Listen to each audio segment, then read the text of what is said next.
Keeping with the theme of monastic life, I would like to talk about the importance of honesty as a Dharma practitioner and as a monastic. I read that in his many lifetimes of training as a bodhisattva, the Buddha never lied. There are stories where he transgressed other ethical precepts, but he was unwavering when it came to truthfulness. I've long appreciated the Buddha as a teacher of truth, a teacher of reality. After all, he had no reason to lie when he fearlessly taught the Four Noble Truths or the Four Seals, the Three Higher Trainings, the Eightfold Path, etc. And when these were first explained to me by my teachers, they made enough sense to me that I began practicing the Buddhist path. And as I listened and reflected and meditated on these topics, I began to notice some internal changes. As one friend kindly said to me, "You're changing. You're not so angry. What are you doing?" That brought about some confidence that practicing this path could bring the promised results. As a new Buddhist, I naively thought that I could attain full awakening in this very life.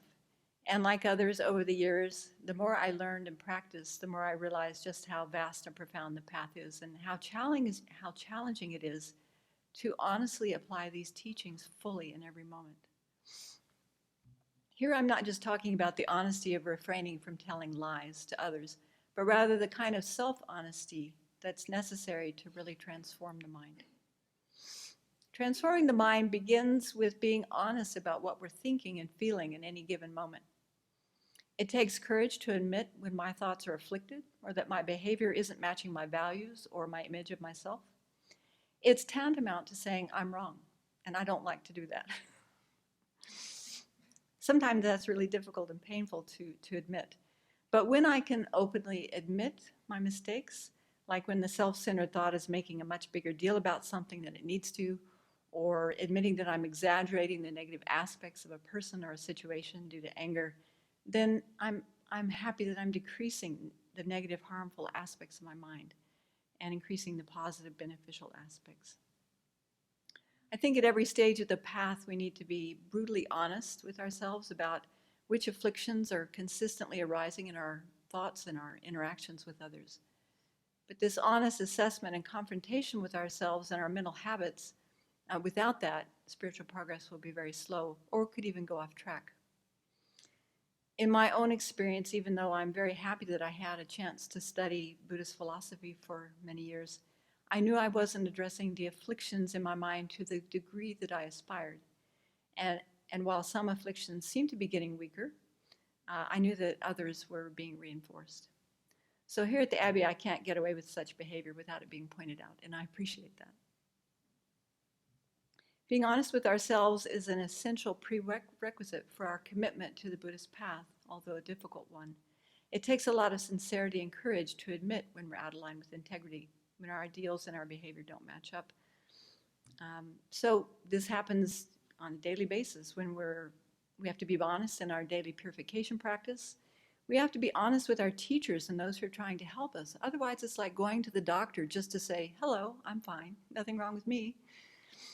As monastics, we also have an opportunity to be brutally honest in our bi-monthly confessions. No one knows our mind, and to the degree that we can be honest about our transgressions, to that degree we can make amends and increase our determination to increase our ethical behavior. But most importantly, I think, is our moment-to-moment honesty about our thoughts and our real motivations for actions. I don't know about you, but sometimes it takes me a few days to figure out what, or longer, what my real motivations were for an action.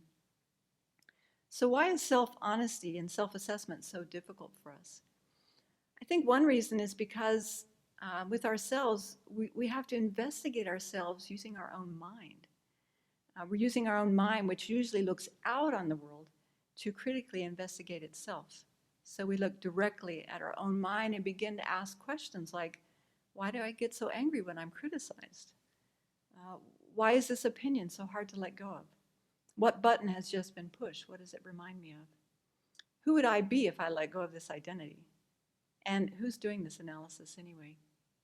Questions like these can be tantamount to Dorothy's dog Toto pulling back the curtain and exposing the Wizard of Oz to be a disheveled old man pulling levers and speaking into a microphone.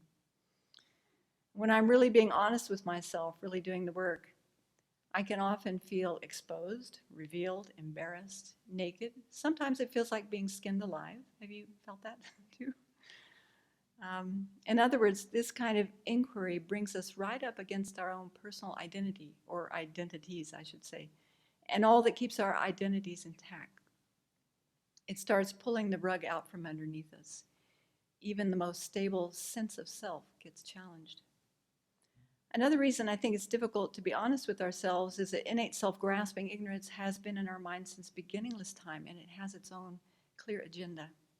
The self, aka self-grasping ignorance, is constantly working behind the scenes to shore up our belief in its own permanent pleasure inherent nature. It feeds us a constant stream of propaganda on its own behalf.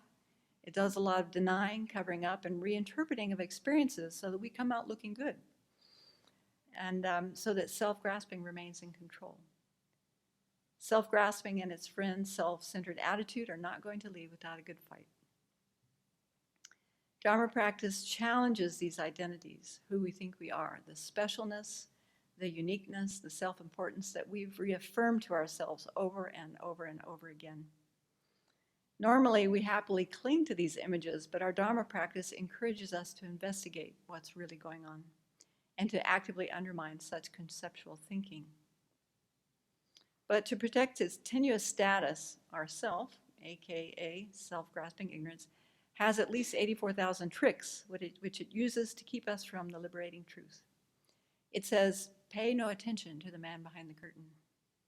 So real honesty exposes how we flatter ourselves with distorted projections of our capabilities and our talents, how we develop a false sense of confidence and complacency, how attachment to praise, respect, or gain of one kind or another causes us to deceive others by trying to hide our faults and pretending to have more good qualities than we actually have. Because we lack strong introspective awareness, we continue to indulge moments of jealousy and resentment, anger, and spite. We manipulate our environments and the people in it to shore up our erroneous assumptions about our identity, self-worth, and sense of goodness. But we have to ask, where has this gotten us? Not being honest with ourselves creates more identities, not less. And the more we cling to our sense of self, the more alienated we are from others and from the truth we're seeking. These delusions of mind lead to more negative actions, which only creates more suffering. Constantly denying reality of who we are also takes a lot of energy. Have you noticed? It's exhausting trying to make the world fit our ego's projections, and it doesn't bring lasting happiness. It's only frustrating when reality refuses to cooperate with our internal propaganda about who we are. So not being honest also leads to a lot of worry. If I do this, what's in it for me? What will happen to me? And if we don't get what we want, then we're anxious and afraid that we'll lose it again. But real honesty and real Dharma practice means being willing to see things as they are, or at least to attempt to do that, especially to see ourselves as we actually are, slowly, slowly, step by step, day by day. Honesty as a Dharma practitioner depends on mindfulness and introspective awareness of what's going on in the mind, and constantly guarding the mind from afflictions, as well as guarding our precepts. It may even seem counterintuitive to turn towards what's going on in our mind than to turn away from it. But there are many benefits of being honest as we can with ourselves. We don't choose honesty to become good Buddhists or to please our teachers or to escape going to hell. Honesty is integral to living an ethical life. By choosing to live an honest, ethical life, we realize we have nothing to hide. That is liberating in and of itself. This brings inner peace by overcoming some of the internal turmoil that we might have, and frees us from neurotically defending and apologizing for and hating and hiding ourselves from ourselves and from others. I think it's fair to say that honest people trust themselves deeply. Being honest doesn't mean that we have to say everything that we think. One of the tougher points, I think, of living an honest life is knowing when to avoid conflict, when to address conflict, when to create conflict. Being more honest helps us to respect ourselves and to be kind to ourselves. When we look into our own minds and hearts and begin to discover what is confused, what is still confused, and what is actually a good quality. Beginning to develop confidence in that. And it isn't just ourselves that we're discovering when we do this work. We're discovering what's true for every living being, which naturally leads to greater compassion. To the degree that we look clearly and compassionately at ourselves, we feel confident and fearless about looking into someone else's eyes. And the more honest we are with ourselves, of course, the more honest we can be with others. Honesty is the foundation of relationships and makes greater connection and intimacy possible. Honest people seem to attract other honest people. So if we're honest in our relationships, we will find honest friends. And if we're dishonest even once, all of our honesty becomes questionable. When we speak the truth with good intentions, we can relax. We don't have to have a good memory trying to remember what we said. So we can relax. And truth and honesty make forgiveness and reconciliation with ourselves and others possible.